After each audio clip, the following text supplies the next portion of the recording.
Movie review number 1284 is Mickey 17. Mickey 17 is a 2025 movie directed by Bong Joon-ho. Bong Joon-ho. Bongjoonho, who also directed the 2019 movie Parasite, which I saw in movie videos last year. So Mickey 17 has Warner Bros. Pictures, Plan B Entertainment, and Cage Street Picture Company. So I saw this movie on March 29th, 2025 at AMC Dine-In Towne Center 9 in Anderson, Ohio. And this is based on a book by Edward Ashton called Mickey 7. So the book was called Mickey 7, but the movie is called Mickey 17.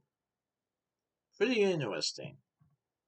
So based on the book Mickey 7, this movie stars Robert Pattinson as an expendable. An expendable is a disposable crew member on a space mission that is selected for dangerous tasks because his body can be reprinted if he dies, with his memories largely intact.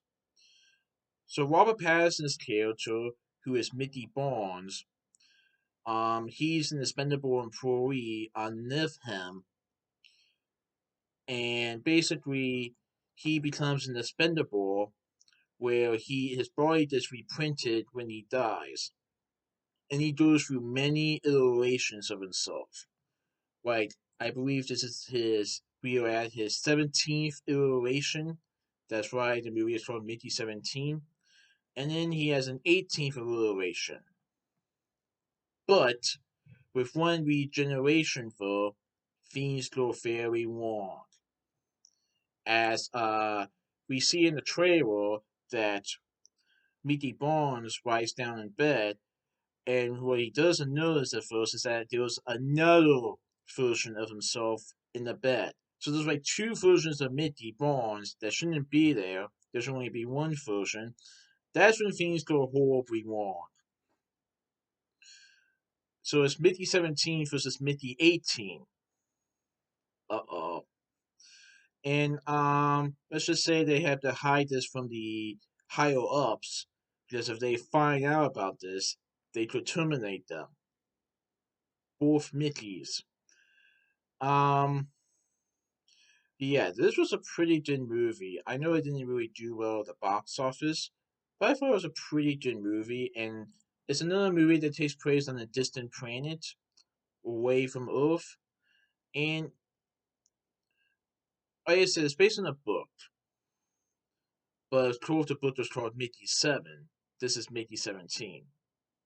But anyway, besides Robert Pattinson portraying Mickey Barnes, Mickey Barnes along with all the other iterations of Mickey, Naomi Ackley portrays Nasha Baywitch, who is a security agent in Mickey's love interest.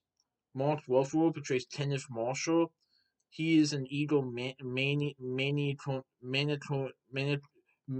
egomaniac failed politician with sinister designs for Nefham.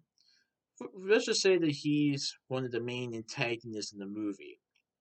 Tony Collette portrays Wilfa Marshall, who is Kenneth Marshall's devious and controlling wife, who is another antagonist in the movie.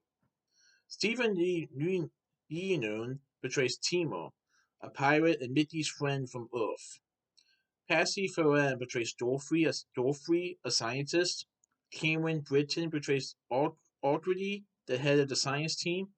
Daniel Henshaw portrays Preston, who is Kenneth Marshall's personal assistant. Steve Park portrays Agent Seed, who is the head of the security team.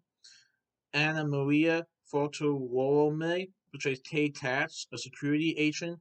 Holiday Granger portrays Redhair, the head recruiter of the Navhelm Expedition Program. Angus Emery portrays Shrimp Eyes. Tim Key portrays Pigeon Man. Thomas Turgoose portrays Basuta Soldier. Ian Hanmore portrays Darius Brink. Brian James portrays a receptionist. Samuel Beakin portrays a borrower. And Anna Mood Gawales portrays the voice of the Creeper's reader. The Creepers. So basically, this movie isn't just about Mickey Barnes having alternate versions of himself, multiple versions of himself. This movie also deals with the creepers, space creatures that are on this planet Nephim. And while some of the people on the space station, like Mickey Barnes, are wanting to protect and save the creepers, let's just say that the antagonist in the movie wants to kill them by any means necessary. It was originally thought that the creepers might be trying to destroy the humans, but in reality, it may not be the case. I won't go into much detail though, but I like how the first half of the movie dealt with Mickey Barnes trying to figure out what to do when there are two versions of himself at the same time, while the second half of the movie deals with the Middies and the rest of the crew trying to save the creepers from the antagonist's plans. But yeah, this was a pretty good movie in my opinion. I definitely recommend it. So that's my movie review of Mickey 17, Creating Truth in this movie review. Alright, goodbye.